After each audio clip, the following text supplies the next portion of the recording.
I just wanted to do musicals and be on Broadway. That was my dream. But this is, everything that's happened in my life, I feel so grateful, and I feel very fortunate that I get to be a part of a franchise that's so beloved and that I was a fan of growing up. It's very surreal. I grew up going to the American School of Monterrey, and we had a really good drama and arts program that every year they would have like a musical that like the drama teachers and the music teachers would get together, and they would like stage the production and everyone could audition. And so I grew up going to see my classmates in theater and like perform, and always wanting to be a part of that because it just felt like so cool. And I was painfully shy. Like there was no way that I would ever dare to audition for it. I played basketball my whole life. And I think just seeing my classmates do that and looking back, like the productions were like not, the production value was not great. It wasn't a lot of like sets or costumes or anything, but to me at the time, it felt like I was watching Broadway.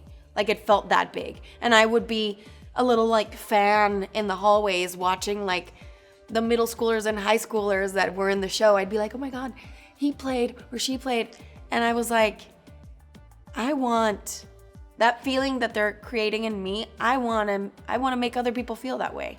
And so then I started participating in school, and I think I just fell in love with the whole process of auditioning and bonding with theater people, and they became my best friends, and then I was like, that's what I want to do for the rest of my life. I am a firm believer in manifesting things into existence, and In the Heights was one of those things. I was obsessed with In the Heights when it was on Broadway. The biggest fan. I probably went and I saw it 15 times. I took my family, my friends, everyone that would come visit me while I was at NYU. I would be like, you have to come see this show. This is my show. Like, that's the show where I belong. That was the first time that I ever saw people that looked like me in a Broadway stage. And that didn't mean that because I hadn't seen people like me, that didn't stop me from believing that I could fill that void. So I was always like, working hard and thinking, theater has always been more inclusive in its casting. And so I always thought that I could be in any show. But when I saw In the Heights, I was like, I belong there. Like this is a no-brainer. And so I would audition for it on the regular. Whenever they held auditions, I would go to the open calls, non-equity open calls, obviously. Never ever got a call back, nothing. I was 18, 19 at the time when I was in college, and I felt ready. I was like, I am ready to be on that stage. I wasn't. I was so green. But then 10 years later, the auditions for the movie happened, and then I was ready. Forget about what could have been. Dance with me one last night in the hood again. And then it happened. I'd been praying to play Vanessa in the Heights since I was 17, 18 years old, and I would pray for it every night. And then, some things you just take longer. And 10 years later, it happened, even though I'd completely forgotten about that. The neighborhood salon doesn't pay me what I wanna be making, but I don't mind. We were all excited, we were very proud of what we did. We knew we had an incredible movie in our hands. And it was also like the middle of COVID. People weren't going to theaters yet, and it was a day and date release. Like it also got released on HBO Max on the same day. So a lot of people were like, I can just watch it at home. And no one talked about that, I think it was one of the first movies that they did that with because of the pandemic. And I'm gonna fly. So I premiered In the Heights. The next day I was on a plane to Vancouver to quarantine for 14 days in an apartment to prepare for Keep Breathing, which was the Netflix show that I was shooting. And so I had 14 days of just reading things, and it really affected me. It was hard.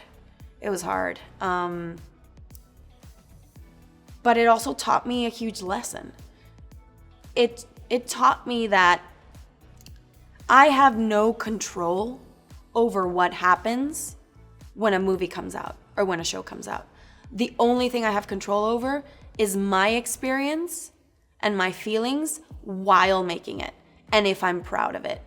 And I cannot let, like, whatever, the stars not aligning or whatever is happening with the world take that away from me. It's not fair. So that was a big lesson to learn. I'm happy that it happened on my first movie, because imagine if it had been a success and everything had been incredible and it had made like $1 billion at the box office, and then my next movie flopped. That would have been, I think, harder. So I'm glad that was my entryway, and I learned a lot, and I'm still so proud of that movie. I think it's one of the best movie musicals that have ever been made, adapted onto the screen. I will stand by that. And everyone that I know that watched it loved it and connected with it, and it meant a lot to a lot of people. So that's what I keep with me. It's surreal to get to be a part of a franchise that I grew up loving, and it's really special. I think this franchise is particularly special. It has an incredible fandom that know that they're part of the team, because it's a team effort to get a movie going for 26, 27 years. It's not easy. You need to show up for it, and they know, and they show up. Hello. Hello, Samantha. Who is this? Someone who knows your little family's secret. We were nervous, obviously, because, there was a lot of expectations. There hadn't been a Scream film in 11 years. What are the fans gonna think? Wes Craven's not around anymore. It's the first one without him. We're trying to do right by him and honor him, but also, it's the next chapter. So how do you balance that? And it was incredible to get to share the screen with the 3 OGs. Mind-blowing, having been such a big fan of them, and then just standing with them in a scene and trying not to be a fan and play it cool and be professional. It's hard, but it was also an incredible experience just to watch them slip right back into their characters that we all know and love, and it'd be so effortless, and then being such down to earth, humble, really professional actors. And we've become really close friends. And Nev is not in this 6th one, but she did text me right as, everything was going down and the announcement came out, and she texted me and she gave me her blessing, and that to me was the only thing that I needed to keep going. There's a darkness inside of me. It followed me here.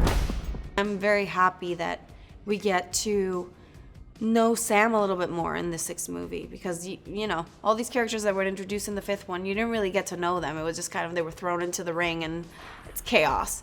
And so this time around, everything that I wanted for Sam, when I read the script, I was like, she's such an interesting character because she has so many demons, and that can be, if the writers and the directors want, explored and lead to a very interesting challenge for me, and they did in the 6th one take her in that direction. So I feel very happy about that. Guys? I mean, our jobs as actors, I think, is to never judge our character, because once you start judging your character, then you're out of it. So I always come into a character with what we have in common. And to me, Sam is first and foremost a big sister, and she wants to protect her younger sister. And I am the oldest of 4 sisters. So I immediately connected on that. And I was like, okay, everything that she's doing is for her sister, and because of her, and to protect her, and to keep her safe. So starting from there, everyone has demons. We're all dealing with some kind of trauma, and hers is just a little extreme.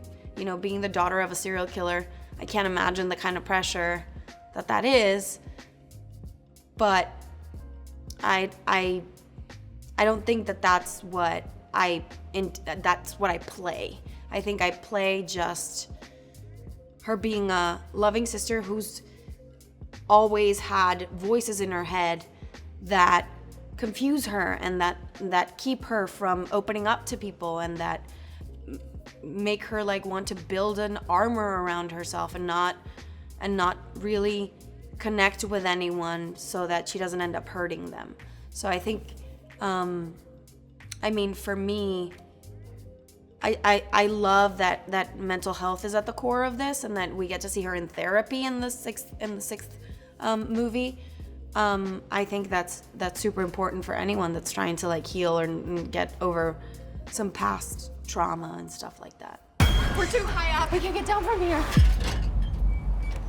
My family is the most supportive family ever, and they know that this is fiction. They obviously they get into it and they get emotional and they get excited and all of that, but they know that I'm playing a part, and they know me better than anyone, so they just have fun and they get super excited. And I never share anything with them because I don't want to spoil the movie, and I want them to actually experience it for the first time when they watch it and do the guessing game and all of that. So it's always very cool because the months leading up to the premiere, they're always asking me questions, and they're like, I saw this online. What does this mean? Because everyone's always speculating, and I'm like, you'll have to wait to find out.